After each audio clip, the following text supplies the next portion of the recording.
Hey there, hope you're doing well today. I'm going to go over some of the basics for how I like to build my programs for clients. The information today is more geared towards people that are just starting out or that have worked out in the past and they're getting back into it.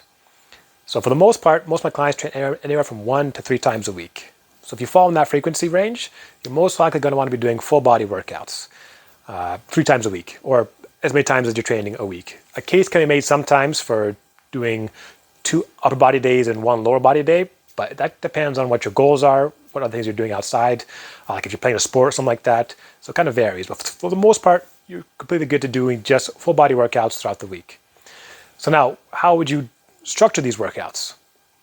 I like to build mine around 5 movement patterns. Those 5 patterns are your upper body push, upper body pull, lower body quad dominant, hip hinge, and then your core. So starting with your upper body push, those are things like your bench press, your shoulder press, basically anything that you're pushing weight away from your body, either horizontally or vertically. And next would be your upper body pulls. These are things that where you're rolling, like you're pulling weight towards your body or pulling things vertically or horizontally. For the most part, in order to keep things balanced, you want to do more horizontal pulling than vertical. And the idea for this is to help with your posture and to balance out what you do with the pushing. Otherwise, you're going to have super rounded shoulders and it can mess with your posture, especially if it's like, most of us sit down a lot during the day, you're looking at your phones. Your pulling is very important to do, and I would have more volume for your pulls, and things are just going to help open up your posture. So examples are like once again, like the 1-arm rows, seated cable rows, pull-ups. There's a whole bunch of different variations we can do there. Then we get to your quad dominant movements. These are things like your squat, your lunges, split squats, things that work in your quads first. Then we have the hip hinge. This is more so for like the deadlifts or hip thrusts or hamstring curls. Try not to think that it's the counter what you're doing with the quad dominant. Everything you're trying to do is keep in balance. And then of course your core. So things like your planks, ab wheels, hanging leg raises, stuff like that. So those 5, and then those are 5 the core fundamentals, and then we can add more accessory work based off what your goals are and what your needs are. So we can add like more arms or more glute work, depending on, once again, what your goals are and what you need. So now that you've picked your 5 exercises, maybe you added on a couple accessories, like say some triceps, maybe some extra glute work.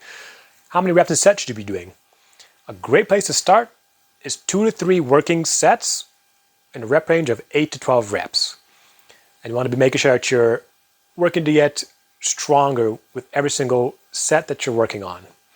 So an example, let's say you're just walking to the gym the very first day, not quite sure what to do with your weights. So let's say you have dumbbell bench press as your first exercise. You start off with 20 pounds, do your 12 reps, and you think to yourself, that wasn't too bad. That maybe it was like 5 out of 10 for difficulty. Great. Let's go up 25 pounds the next set. You're able to do 12, no problem. Still felt pretty good. Now you got up to around maybe like a 6 or 7 for difficulty. So you move up again to 30 pounds. Do 30 pounds, now you struggle around 9. You're like, well, you get to that point, you're like, okay, that was tough. So that would be ideal to record that. And then the next time that you come to the exercise, you start at 30 pounds, see if you get the 12 reps. If you get the 12, no problem. And I would recommend then doing 1 more set, aim for about 12. If that was still fine, go up 35, aim for that 8 reps, then there. And kind of keep progressing like that. You can progress linearly like that for a decent amount of time. You have to get more creative as time goes, but this is just to kind of start you off to kind of get the ball rolling. And in terms of how long should you be resting? Well, it depends.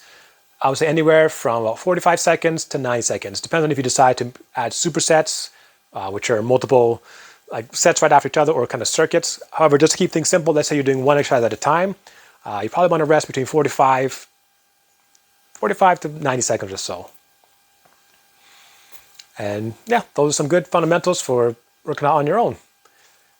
Hope this was helpful, and I wish you all the best. Take care.